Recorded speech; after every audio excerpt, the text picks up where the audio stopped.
అడవిలోని పక్షులన్నీ అందమైన గూళ్ళు కట్టాయి. కానీ ఒక చిన్న పిట్ట మాత్రం గూడు కట్టలేకపోయింది. అయితే చివరికి ఆ పిట్ట చేసిన పని చూసి అందరూ ఆశ్చర్యపోయారు. అదేంటో చూద్దాం. చిన్ని చాలా మంచిది, కానీ దానికి గూడు కట్టడం రాదు. ఎన్నిసార్లు ప్రయత్నించినా గూడు కూలిపోయేది. కొన్ని పక్షులు చిన్ని గూడు కట్టుకోలేకపోవడాన్ని చూసి నవ్వేవి. పక్షులు నీకు గూడు కట్టడం కూడా రాదా, నువ్వేం పిట్టవు అని ఎగతాళి చేసేవి.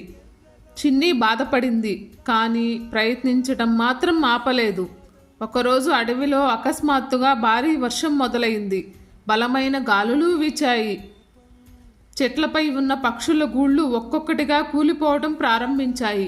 అన్ని పక్షులు భయంతో ఎక్కడ దాక్కోవాలో తెలియక పరుగులు తీశాయి పాపం. అప్పుడు చిన్ని ఒక విషయం గమనించింది. కొండ పక్కన ఉన్న ఒక పెద్ద చెట్టు కింద చిన్న సహజమైన గుహ ఉంది.